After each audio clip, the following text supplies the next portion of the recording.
জয় শ্ৰীৰাম। মই দিলীপ কলিতা। হৰ হৰ মহাদেৱ। মই অৰূপ বৈশ্য।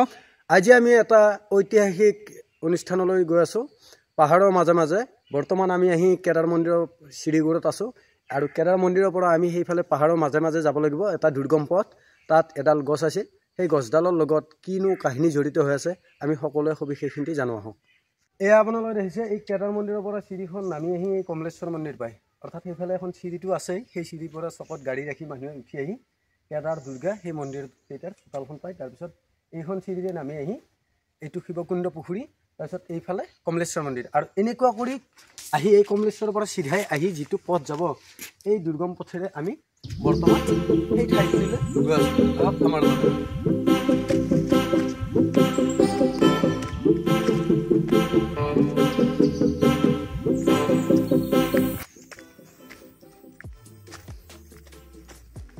কেদাৰ মন্দিৰৰ পৰা আহি এইখিনি ঠাই পালোঁ। এইখিনিও ভাল লাগে ঠাইখিনি। এতিয়া আমি ইয়াৰ পৰা আৰু কিছু যাব লাগিব। ইয়াৰ পৰা আমি ডাউনত যাব লাগিব। এইখিনি মদনাচল পাহাৰতে পৰে। ইয়াৰ পৰা আমি যিখিনি ঠাইত যাম সেইখিনি এটা সময়ত কুশীনগৰৰ অংশ বুলি কোৱা হৈছিল। গতিকে আহক আমি তালৈকে গৈ থাকোঁ।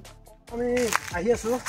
সৰুপূৰ বা কেনেকৈ লাগিছে ক'ব নোৱাৰোঁ, কিন্তু মোৰতো খুবেই ভাল লাগে এনেকুৱা জাৰ্ণিবিলাকত। যি নহওক আপোনালোক আহি থাকক আমাৰ লগে লগে। এই দুৰ্গম পথেৰে আমি আৰু কিছু গ'লে আমি পাই যাম। আৰু মোটামুটি ৩-৪ কিলোমিটাৰ ঠাই আছে। এইখিনি গ'লে আমি এই ঠাইখিনি পাই যাম।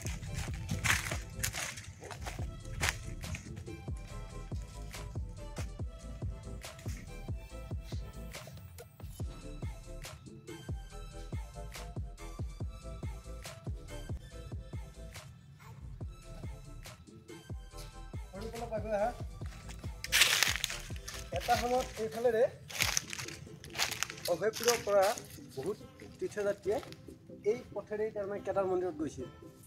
আৰু এই যে শিলবিলাক আছে, গুৰুত্ব অকণমান ভালকৈ দেখুৱাই দিওঁ। এইটো এটা পথৰ দৰে হৈ আছিল।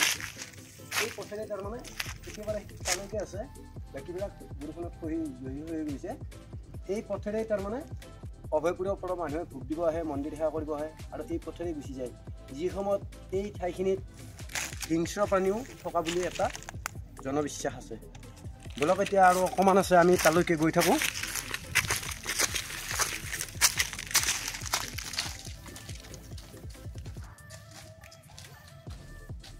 আমি আহি আছোঁ আৰু এই পালোৱে এইখিনিতে আছে।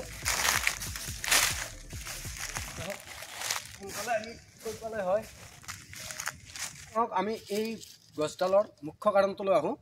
এই গছডালৰ মুখ্য কাৰণটো হ'ল কি, এইডাল এডাল বৃহৎ শাল গছ আছিল। আৰু বুদ্ধদেৱ যেতিয়া হাজোত আহি মাধৱ মন্দিৰ দৰ্শন কৰে, মাধৱ মন্দিৰ দৰ্শন কৰি পোনে পোনে ইয়ালৈ আহিছিল। আৰু হাজোৰ বিষয়টো সকলোৱে জানে যে হাজোত সাধু সন্যাসী, সন্ত মহন্ত, কবি, গল্পকাৰ ইত্যাদি ইত্যাদিয়ে বহুত ধৰণে লিখা পঢ়াৰ উপৰিও ধৰ্ম প্ৰচাৰৰ বাবে ইয়াতে হাজোত আহি আছে। ঠিক তেনেকুৱা কৰি বুদ্ধদেৱো আহিছিল, তাৰোপৰি গিয়াছুদ্দিন আউলিয়াও আহিছিল। সেই গুৰুসকলে আহি পেলাই ধৰ্ম প্ৰচাৰ কৰিব আহিছিল। আৰু এনেকুৱা কৰি আহি বুদ্ধদেৱে ইয়াতে জিৰণি লৈছিল। আৰু তেওঁৰ শিষ্য প্ৰশিষ্যসকলে যিকোনো এই ঠাইত জিৰাই জিৰাই আছিল। কাৰণ আপোনালোকক দেখুৱাইছোঁ দুৰ্গম পথ, আৰু এতিয়া যাতে দুৰ্গম, তেতিয়াতো আৰু দুৰ্গম আছিল। মানে সেই সময়ত বাঘসিংহ আছিল, মানুহৰ ভয়টো বেছি আছিল। গতিকে য'ত ভয় বেছি থাকে তাত ভাগৰ বেছি লাগে। যি নহওক সেইবিলাক কথা এৰিছোঁ। ইয়াতে আহি যেতিয়া জিৰাইছিল সেই সময়ত বুদ্ধদেৱৰ মৃত্যু হয়, অৰ্থাৎ তেওঁ দেহত্যাগ কৰে। আৰু তেওঁৰ শিষ্য প্ৰশিষ্যসকলে হাজো অহাজো এনেকুৱা কৰি চিঞৰি আছিল, যিটো শব্দৰ পৰা হাজো নামটোৰ উৎপত্তি বুলি বুদ্ধসকলৰ লগতে বহু মানুহে বিশ্বাস কৰে। যি নহওক, হা শব্দটোৰ অৰ্থ সূৰ্য আৰু জো শব্দটোৰ অৰ্থ অস্ত যোৱা। অৰ্থাৎ তেওঁলোকৰ ধৰ্মৰ যিটো সূৰ্য, অৰ্থাৎ মেইন গুৰুজনাই দেহত্যাগ কৰিছে, গতিকে তেওঁলোকৰ ধৰ্মৰ অন্ত পৰিল। তেনে মনোভাৱত তেওঁলোকে চিঞৰি আছিল। সেই শব্দটোৰ পৰাই হাজো নামটো হ'ল। আৰু আজিও বুদ্ধসকলে মাধৱ মন্দিৰত আহি তেওঁলোকৰ মহামুনিক বিচাৰে। যি নহওক, আপোনালোকক গছডাল দেখুৱাওক কিমান প্ৰকাণ্ড গছ আছিল। অৰূপ ভাইটিক মই দেখুৱাবলৈ দিছোঁ। এই গছডাল এনেকুৱা কৰি ইমানলৈকে আছিল। গতিকে এই গছডাল ইমান ডাঙৰ যে এই গছডালৰ যিটো তুলনা, সেইটো তুলনা হাজোৰ বেলেগ শাল গছৰ লগত কৰিব নোৱাৰি। হাজোতো বহুত ডাঙৰ ডাঙৰ শাল গছ আছে, কিন্তু ইমান ডাঙৰ শাল গছ নাছিল। হয়তো এই গছডালৰ তলত বুদ্ধদেৱৰ মৃত্যু হোৱাৰ বাবে ইমান ডাঙৰ হৈছিল হ'ব পাৰে আৰু এই গছডাল যেতিয়া পুৰি ছাই হৈ গ'ল তথাপিও ইয়াৰে অৱশিষ্টখিনি এতিয়াও আছে যিখিনি লোহাত কৰিও টানত ধৰে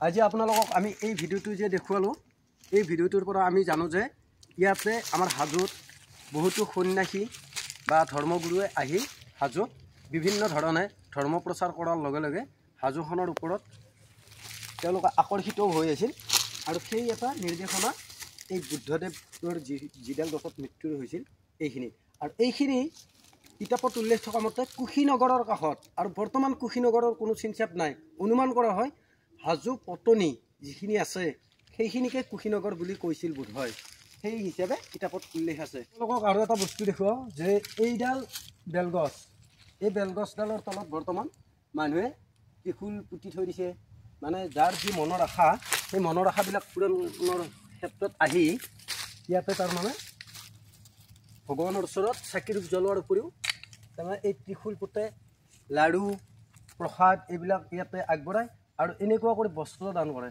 আৰু দেখিছে এইখন গামোচা বিশেষকৈ বহাগ মাহত আহিব নোৱাৰিলেও জেঠ মাহত যিবিলাক মহিলাই আহে তেওঁলোকে মনৰ আশাৰ সিদ্ধিৰ বাবে এনেকুৱা কৰি ইয়াতে বৰশালডালত গামোচা আৰি দিছিল বান্ধি দিছিল আৰু বৰ্তমান বৰশালডাল যেতিয়া নায়েই ইয়াতে মানে এই বেলগছডালত বান্ধি দিছে যি নহওক এইখিনি এতিয়াও হাজোবাসীৰ বিশ্বাস যে ইয়াত কিবা এটা অস্তিত্ব আছে যাৰ বাবে ইয়াত বহু মানুহে প্ৰমাণ পাই ইয়াতে প্ৰতি বছৰে জেঠ মাহত লাড়ু দিবলৈ আহে আজিলৈ ভিডিঅ'টো আমি ইমানতে সামৰণি মাৰিম যি নহওক আজিৰ ভিডিঅ'টোত আপোনালোকক যিখিনি দেখুৱালোঁ এইখিনি বহুত ঐতিহাসিক বস্তু এইখিনি বস্তু আমি বহুদিনৰ পৰা দেখুৱাম বুলি ভাবি আমি সময় উলিয়াব পৰা নাছিলোঁ বৰ্তমান আজি দেখুৱালোঁ আৰু এনেকুৱা আমাৰ বহুত ভিডিঅ' আহি আছে সেই ভিডিঅ'বিলাক আপোনালোকে চাব আৰু যিমান পাৰে শ্বেয়াৰ কৰিব আপোনালোকে বৰ্তমান আমি বহুত দিনৰ মূৰত ভিডিঅ' দিয়াৰ এটাই কাৰণ আছিলে